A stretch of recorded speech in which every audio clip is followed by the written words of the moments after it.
Hello दोस्तों, यदि आप हमारे चैनल से नए जुड़े हैं तो हमारे चैनल एवी लाइव को सब्सक्राइब जरूर करें और अपने दोस्तों में शेयर करें।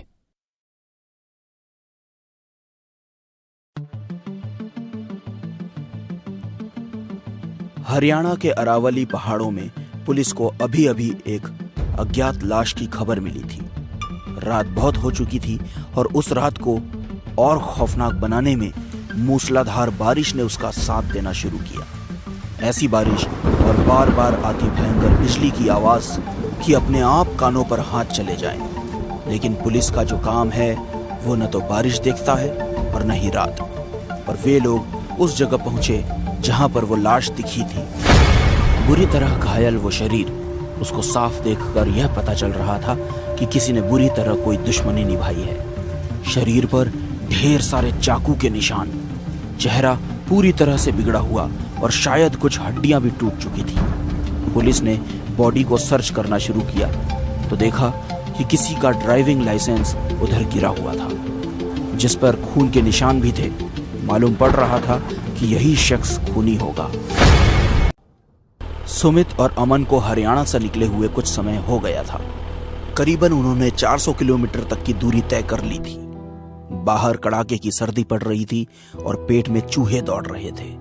दोनों ने ढाबे पर रुककर अभी खाना ऑर्डर किया ही था कि तभी उनकी नजर गंदी हो चुकी गाड़ी पर गई।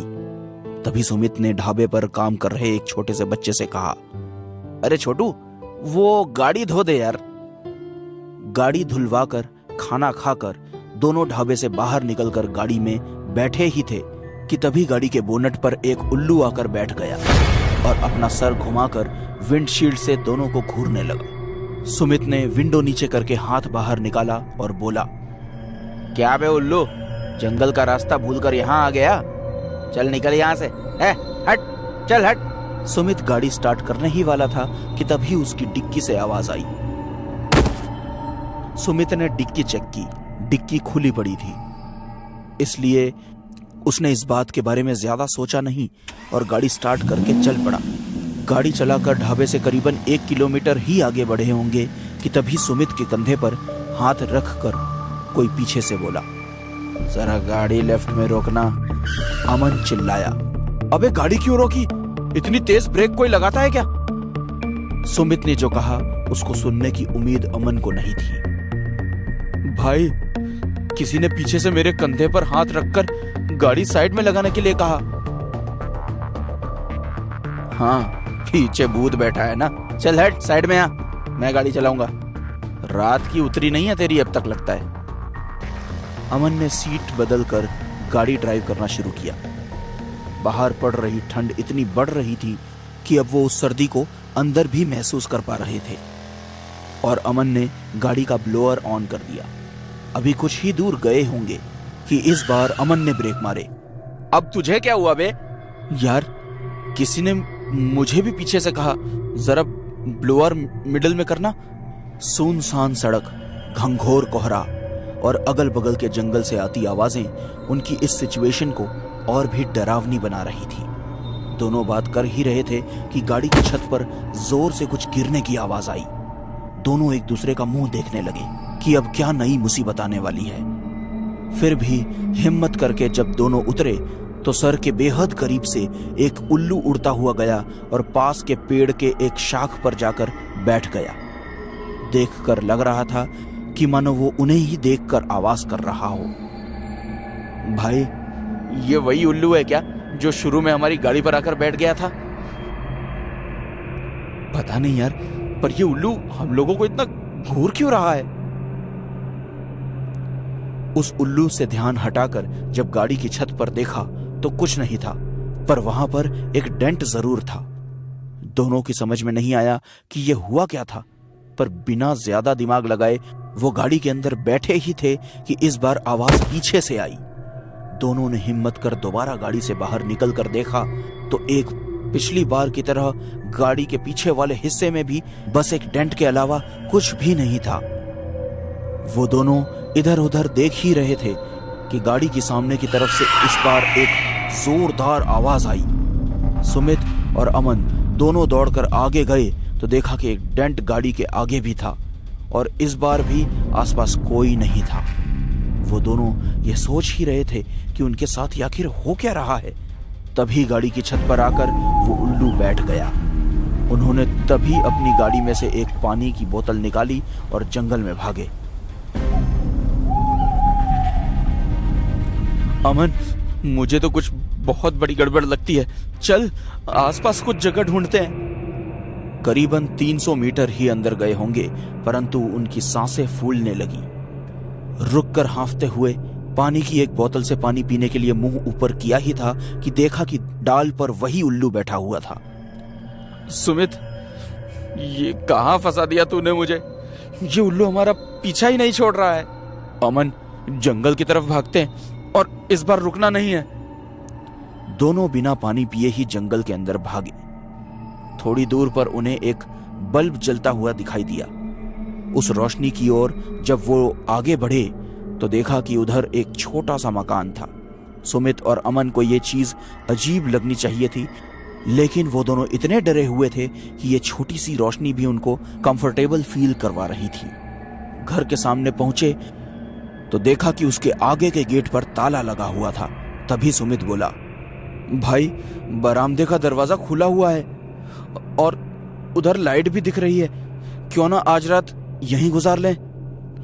हाँ, जगह तो डरावनी है, पर उस गाड़ी वाली जगह से तो बेहतर ही है। साथ ही साथ इधर लाइट भी है। दोनों ने वहीं रात गुजारने की सोची। चारों तरफ घना जंगल, जंगल में रात का सन्नाटा, कीड़ों की आती लगातार आवाज। दोनों चुपचाप उधर बैठे थे और यही सोच रहे थे कि आखिर उनके साथ ये सब क्या हो रहा है। तभी अचानक टीन के छप्पर से एक जोरदार आवाज आई। दोनों ने एक दूसरे को देखा और तुरंत खड़े होकर आगे गए और घूमकर दोनों ने देखा तो वही उल्लू उन्हें घूर रहा था। वो दोनों उल्लू को भगाने की कोशिश कर रहे थे। उस पर 2-3 पत्थर भी फेंक कर देखे, लेकिन सारी कोशिशें बेकार। अब इस वक्त अमन बहुत तंग आ चुका था। पिस्तौल निकाल, उड़ा दे इस साले उल्लू को। सुमित ने निशाना लगाया और गोली चलाई। अंधेरे में यह तो नहीं दिखा कि क्या गोली उल्लू को लगी, पर वो उल्लू वहां से उड़कर जंगल की ओर चला गया। सुमित और अमन चैन की सांस ले ही रहे थे कि तभी सुमित का फोन बजा। फोन की आवाज सुनते ही अमन इतना डर जाता है कि सुमित को बुलता है, साले, तुझे कहा था ना अपना फोन बंद रखना, मरवाएगा साले, चल ऑफ कर ये फोन अपना। सुमित ने तुरंत अपना फोन ऑफ किया। इतने में ही जो आवाजें उन्हें परेशान कर रही थी वो फिर से एक बार सुनाई दी। यहां रुके तो जानवर की मौत मारे जाएंगे, इससे अच्छा तो अपनी गाड़ी के ही पास जाते हैं। कड़ाके की ठंड में सुनसान जंगल से होते हुए दोनों एक मेन रोड के पास पहुंचते हैं तो उन्हें दूर दूर तक अपनी गाड़ी नजर नहीं आती है। ये ले, अब अपनी गाड़ी ही गायब हो गई है। गाड़ी छोड़, उस ढाबे पर चलते हैं जो यहां से 1 किलोमीटर दूर है। दोनों ढाबे पर पहुंचे तो उनकी गाड़ी वहीं खड़ी थी और साथ ही पुलिस की जीप भी। पुलिस की गाड़ी देख दोनों पलटकर जाने लगे कि ढाबे के उस बच्चे ने आवाज लगाई, अरे भैया, ये साहब आपसे बात करना चाहते हैं। डरे डरे से दोनों जब पुलिस के पास गए तो पुलिस ने पूछा, गाड़ी आपकी है?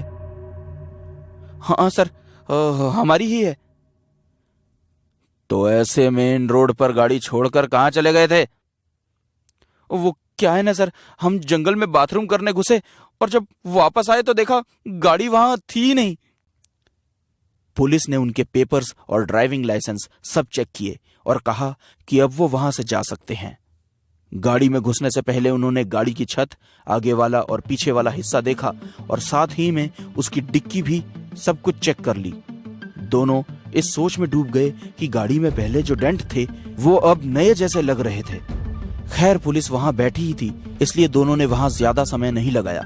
दोनों जाकर गाड़ी में बैठे और गाड़ी स्टार्ट करने ही वाले थे कि तभी गाड़ी के बोनट पर वही उल्लू आकर बैठ गया और ऐसा लग रहा था कि वो शीशे से उस पार बस इन्हें ही देख रहा हो।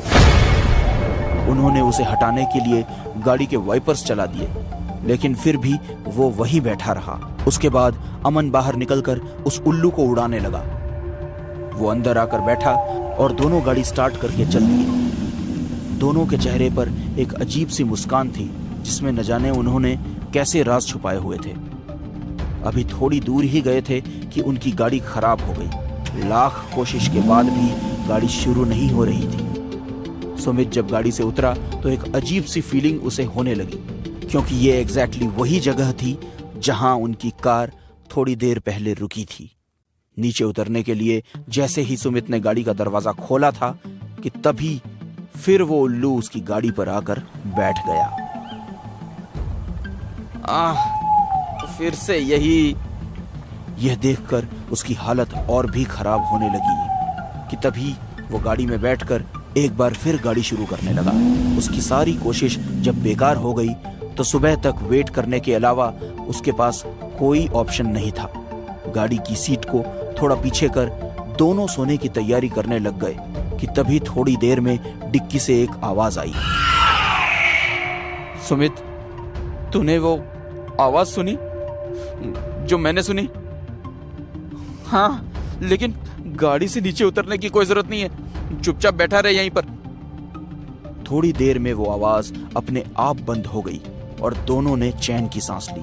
आज की रात दोनों के साथ इतना कुछ हुआ था कि कब उनकी आंख लगी उन्हें पता ही नहीं चला। आंख लगने के 2-4 मिनट बाद ही किसी ने उनके शीशे पर दस्तक दी। सुमित और अमन दोनों की आंख अचानक खुली, पर दरवाजा किसी ने नहीं खोला। जब शीशे की दस्तक बंद हुई, गाड़ी के ऊपर सामने और पीछे की तरफ एक आवाज, अबे बाहर निकल, कितनी दूर भागेगा, निकल बाहर। हड़बड़ाकर दोनों गाड़ी से बाहर निकले तो देखा पुलिस के लोग डंडे से उनकी गाड़ी पर बुरी तरह से मार रहे थे। दरअसल सुमित और अमन ने ही उस आदमी की हत्या की थी जिसकी लाश पुलिस को हरियाणा से बरामद हुई।